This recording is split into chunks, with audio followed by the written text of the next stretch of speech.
Hey everyone, welcome back to my channel. I am coming on today with my second episode in my skincare spotlight series that I started last month. And I had mentioned in that first episode that this series is going to consist of obviously skincare, and it will vary depending on what I feel needs to be talked about at the moment. So it can be spotlighting a specific brand as a whole, a specific product, a specific category of skincare, a specific ingredient, which is what I did in my first episode where I spoke about mandelic acid. This episode is going to be a little bit different, but I really feel like it's something I need to come on and talk about. And I feel like it's going to be a little chatty. So hopefully I can condense this down as much as possible. This is more of a chat with you video on how to crack your skincare code. Meaning how to figure out your skin, what's best for your skin, what may be going on with your skin, how to help what's going on with your skin, and the best steps in order to do that. I will preface this by saying, if you have an extreme skin issue, definitely see a dermatologist. I am not saying to self-diagnose yourself for every single thing that happens to your skin at all. There's dermatologists available for a reason, and they should be used if you have a condition that you absolutely cannot get under control. So I definitely want to put that on the table before I go any further. But I kind of have three different tips that I have discovered work best for me when trying to figure out what works best for my skin. And what spurred this video on to begin with is I did a video, I think it was around September of last year. I'll put a card up about how to treat texture on the skin. I was dealing with a lot of texture on my upper cheekbone, and I was trying to figure out how to best treat that. I figured out some things that helped it for sure. All of the products and things that I spoke about in that video still hold true. However, it never 100% went away, and about 6 weeks ago, it came back with a vengeance. And that made me determined to figure out what was going on with my skin. And I think I did. And I will tell you, I have not one single bump on my face right now. And I will get to what I figured out later on. But let's talk about the first tip. And that is to listen to your skin. Okay. It communicates to you through its responses to products. If it's looking dull, if it's looking patchy, if it's looking super red. But it's one thing to get up and look at your skin and be like, oh, it looks dull today, or it looks super red today. It's another to really listen to it and write it down. Write down what your skin feels like every day, what it looks like every day, what you used on it every day. And this really goes for people like me who are obsessed with skincare and use lots of different products and have many different steps. And a lot of y'all fall in that category, okay? So keeping a journal about what you use, when you use it, if you incorporate a new product, when you incorporated that new product, will really help you determine how your skin reacts to things and how it is either getting better or worse. And when I say incorporate new products, I really suggest doing one at a time. Do a patch test if you have super sensitive skin, meaning just put it like maybe on your chin or even in your inner arm to see how it's going to react to your skin before applying it to your entire face. And I would give adequate amount of time in between introducing new products. And that's going to honestly depend on the product, at least for me. I feel like I can tell very quickly if a toner is going to give me a reaction. Serums, especially serums with actives that help turn over your skin, might take a little bit longer to tell whether or not they are doing good or doing bad for my skin. And this way you have something to look back on if you feel like at a certain point in time your skin is really just not looking great, but you're like, oh, but it felt really good like 4 months ago. Go back and see what you were doing 4 months ago. See what you have incorporated since that 4 months. For me personally, I went back on my old YouTube videos and my old skincare routines, and I saw what I was using before I posted the video about texture. And then I saw what I was using after I posted the video about texture. And it really helped me kind of determine, okay, maybe this is what's causing it. Obviously that didn't cause it because I used it before and didn't have texture, that kind of thing. The next tip I have is to research, and research. I feel like this day and age, there is more information at our fingertips than we have ever had. That can be a good thing. It can be a bad thing, meaning like you have a headache and you go on to Google and you feel like you've got a brain tumor. Obviously, that is not a good thing with the amount of research we have. But there is something to be said to get on a Google image search or put in what you suspect might be happening with your skin, or look at reviews for a certain product that you may have introduced.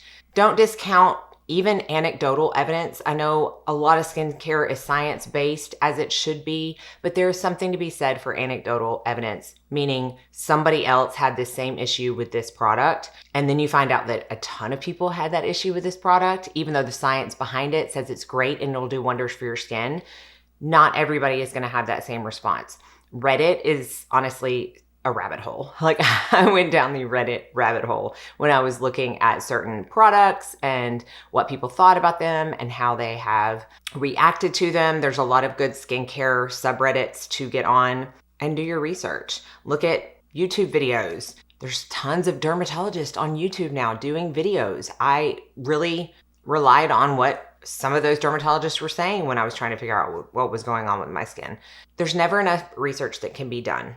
I am someone who loves to research. I am one of those people who would go to school for the rest of my life and be totally happy. But even if you aren't that person, it is very beneficial to do. Before I get to my third point, I will go ahead and tell you what I figured out my issue was. And it was in doing a lot of research and looking at a lot of threads and watching a lot of YouTube videos that I figured out my texture was not just texture, but it was actually fungal acne. Now, fungal acne is actually not acne.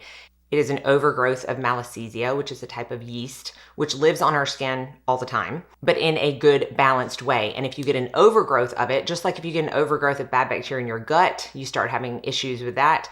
Same with your skin. And it can show itself in small, red, uniform bumps. And that is what really sold it for me, is that everything that I saw about fungal acne said that they are going to be uniform bumps, meaning they're all going to be basically the same size, which was the case with all of the texture on my cheeks. Now, what I did see was a lot of the times fungal acne is mostly on your forehead, sometimes on your jawline, and only occasionally on the cheeks.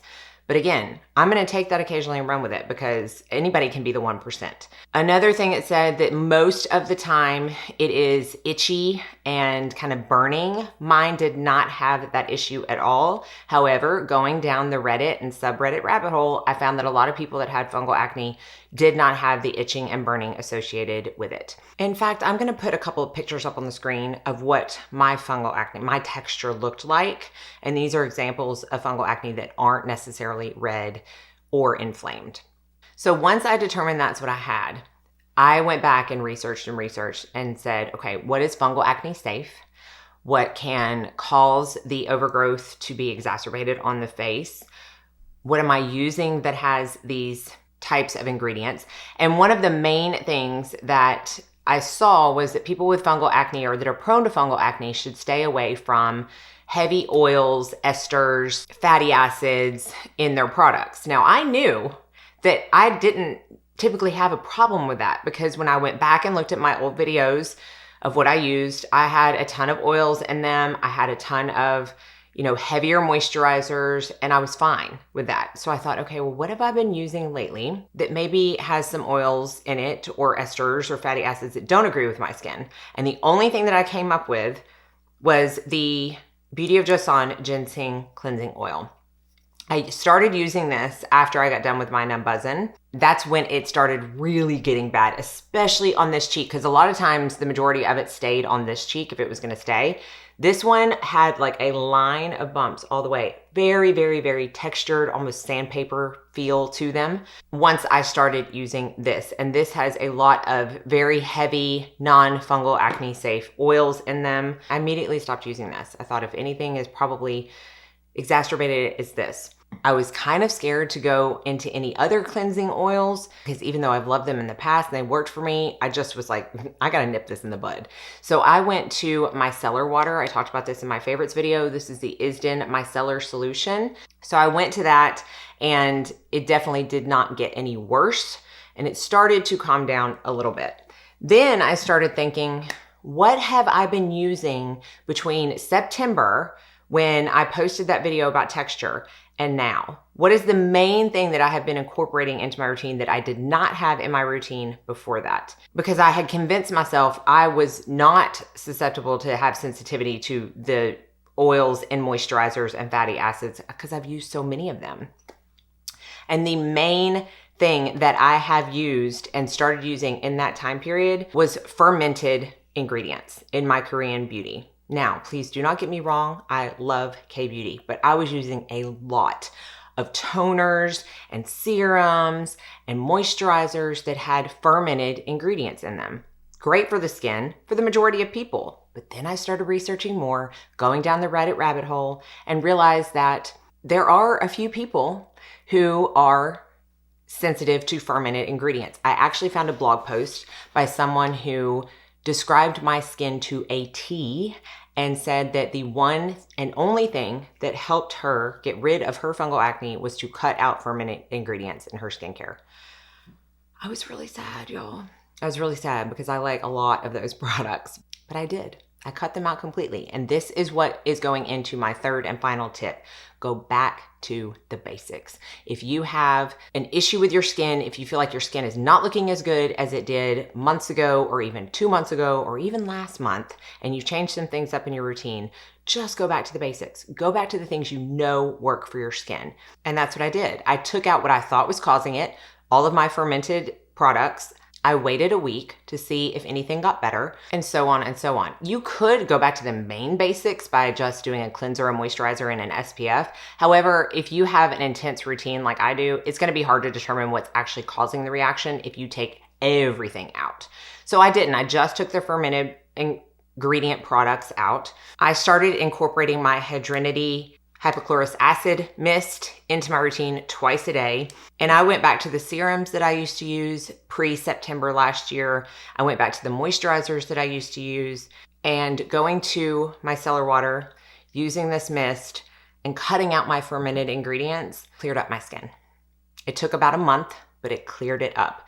And going back to the tip of back to the basics, once you figure out what is causing your issues, just let it go. It may be sad because you may love the products, or you may have thought you loved the products, but you just got to let it go. Even if it means stopping a product that maybe you just opened and you feel like you're wasting something, use it on your body. That's what I'm doing with all my fermented ingredients. I will not throw them away, but I will use them all over my body and have no issue. I will say I have not taken everything with ferment out. I went back and looked at my pre-September skincare routines, and I was using my Dr. Circul essence with no issues. And that's what I'm still doing because I love this stuff so much. And I haven't had any issues. And I'm not saying I'm not going to try to put them into my routine later on down the road, but I certainly will not do as much as I was doing, and I will continue to listen to my skin. I'm going to put a website down below. If you suspect that you have fungal acne, or you know you have it, there is a great website where you can copy and paste your ingredients, and it will tell you if there's any triggers in a product that may trigger your fungal acne. Now, again, take that with a grain of salt, because I can still use all of my moisturizers with oils in them. I can still use all the stuff with esters that they say are triggers. It's not a trigger for me. And I've even been able to incorporate new skincare products into my routine over the last month that do not have fermented ingredients that have worked great. So I know that I have makeup on right now, but here's the thing with makeup. It can cover discoloration. It cannot cover texture. So if you look, I don't have any texture on my cheeks anymore. It's so nice. I'm just so happy I figured it out. And just don't forget, skin is ever evolving. As we age, it gets different. It needs different things. It doesn't need some of the things that we used to use. It doesn't like some of the things that we used to use, and that's okay. That's why taking these tips and incorporating them into your routine is going to really help you determine what works best for your skin and what doesn't work best for your skin. So I will be doing updated skincare routines, both AM and PM, over the course of the next month or so that you can see how I've kind of changed things up and what is working for my skin now. But hopefully this was helpful. If y'all are having any issues, even if you're not, still write down everything you're using, because one day you might have some issues, and it's so nice to be able to look back and see what has worked for you and what hasn't. I will have all of the products that I've talked about, whether they worked for me or didn't, listed and linked down in the description box below. Thank y'all so much for watching. Be sure and like and subscribe before you leave so you don't miss out on any future videos.